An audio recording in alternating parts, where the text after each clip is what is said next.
இயேசு கிறிஸ்துவின் பரிசுத்த நாமத்தில் உங்களை அன்போடு வாழ்த்துகின்றேன்.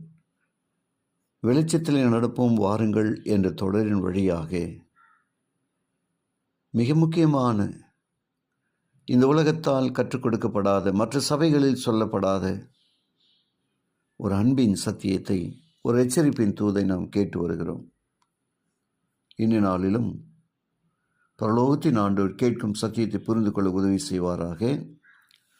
அமெரிக்காவில் உள்ள முன்னணி புரொட்டஸ்டன்ட் சபைகள் தங்களால் பொதுவாக வைக்கப்பட்டிருக்கும் உபதேச கருத்துக்களின் அடிப்படையில் ஒன்றிணைந்து தங்கள் சட்டங்களை வலியுறுத்தும்படியாகவும் தங்கள் நிறுவனங்களை தக்க வைத்துக் கொள்வதற்கும் அரசாங்கத்தின் செல்வாக்கை பயன்படுத்தும் போது புரொட்டஸ்டன்ட் அமெரிக்கா ரோம போப்பரசு போன்ற ஒரு சொரூபத்தை உருவாக்கி இருக்கும்.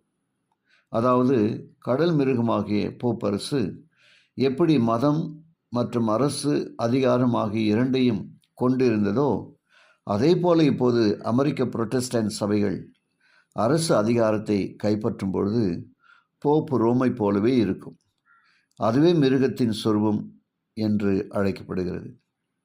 அப்பொழுது மாற்று கருத்து தெரிவிப்பவர்கள் மீது சிவில் தண்டனைகள் சுமத்தப்படுவது தவிர்க்க முடியாத விளைவுகளை ஏற்படுத்தும். 2000 ஆண்டுகளுக்கு முன் அப்போஸ்தலனாகிய யோவானால் தீர்க்க தரிசனமாக எழுதப்பட்ட மிருகத்தின் முன்பாக அந்த அற்புதங்களை செய்யும்படி தனக்கு கொடுக்கப்பட்ட சத்துவத்தினாலே பூமியின் குடிகளை மோசம் போக்கி பட்டயத்தினாலே காயப்பட்டு பிழைத்த மிருகத்திற்கு ஒரு சொரூபம் பண்ண வேண்டும் என்று பூமியின் குடிகளுக்கு சொல்லிற்று என்று வெளிப்பாடு 13ஆம் அதிகாரம் 14 நாம் வாசிக்கின்றோம். இந்த வார்த்தைகள் நமது கண்களுக்கு முன் நிறைவேறும் காலத்தை நாம் வாழ்ந்து கொண்டிருக்கின்றோம். மார்க்க சீர்திருத்தம் ஏற்பட்டு 500 ஆண்டுகளுக்கு பின் அக்டோபர் மாதம் 31ஆம் தேதி 2017ஆம் ஆண்டில் சத்தியத்தை மறுதலித்த புரொட்டஸ்டன்ட் சபைகள் மீண்டும் ரோம சபையுடன் கைகோர்த்து கொண்டது.